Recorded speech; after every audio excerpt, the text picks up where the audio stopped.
Patrick Hogan is a Deputy District Attorney in Stanislaus County. And Patrick, I know you have a lot of experience with drug and gang cases. And when we talk about fentanyl, though, we're talking about two different things, right? There are the counterfeit pills that are killing people unknowingly, and then we also have people who are drug users who are purposely going out and seeking fentanyl these days.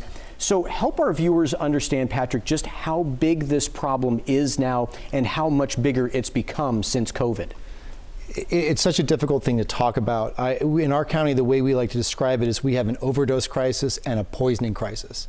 Those things are happening together. We have people who, as you talk about, are seeking fentanyl, they are overdosing, and we have some people who have no idea the drug they're taking. They're being poisoned to death.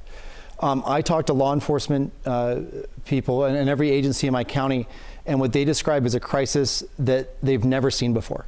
And these are people who are veterans for 20, 25, 30 years. They're seeing deaths the likes of which they've never seen. In our county, we are losing 3 to 4 people per week to overdose. So you think of all the challenges out there for law enforcement, right? I mean, they're dealing with violent crime, they're dealing with theft, they're dealing with gangs and the things that are associated with homelessness. But it seems like fentanyl is this common thread weaving its way throughout all of that. Is that true? There's no doubt. What we have seen in our county is between 2019, before the pandemic, and now is just a sea change in the way in which narcotics are operating. Fentanyl is displacing every other drug. Fentanyl is showing up in every single drug. We are testing methamphetamine that's showing with fentanyl. We're testing pills that are showing up with fentanyl. We are seeing fentanyl just put its claws into every part of our society.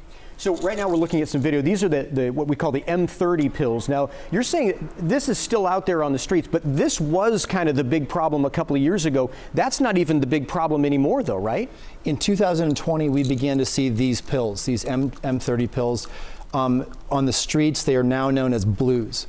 Back in 2020, we had an overdose crisis in Stanislaus County where at the time, and by overdose again, I mean overdose and poisoning, where we were losing 1 to 2 people a week. And that was shocking to us. Now, the difference is in 2021, we have drug users that are actively seeking those same pills that were poisoning people in 2020 because they are looking for those drugs. They are looking for that high. And we've also got the colored fentanyl that is sort of a new marketing thing. Tell me about it. It's almost a putty-like substance. Tell me what this is, why people are seeking this out. I think last year in 2020, we began to see this brightly colored fentanyl. I and other members of law enforcement in my county did an interview with a drug dealer who was bringing fentanyl into our county, and what he described is he could go into San Francisco, into the Tenderloin, and drive down the street, and people would come up to his car and they would say, "Hey, I've got red.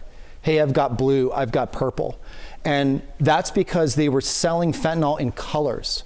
The photo that you just showed was a bust that was done by the Special Investigations Unit of my county Sheriff's Department. That is just the most recent example of this brightly colored fentanyl that is really taking over the market. We think it's a marketing gimmick, but it's showing up everywhere now. So Patrick, you've got maybe 20 seconds, and we're talking about a drug that is so highly addictive, and because of the work that you do, you see this problem through just about every lens possible. What's the most important message that you want our viewers to get tonight? I think to understand that this is something that is completely different. I work with incredibly dedicated law enforcement officers, people who are working day in and day out to save lives. But what's amazing is that no matter how much fentanyl someone is selling, and this is incredible, it doesn't qualify for state prison. That's because in the state of California, someone could be out there selling a poison that's killing people in the thousands, and our legislature views that and our laws view that as a non-violent offense. Wow. That's shocking to hear. All right, Patrick Hogan, thank you so much. Patrick, for all the work that you're doing with the Stanislaus County District Attorney's Office. We appreciate it. And thank you for covering this. Yeah.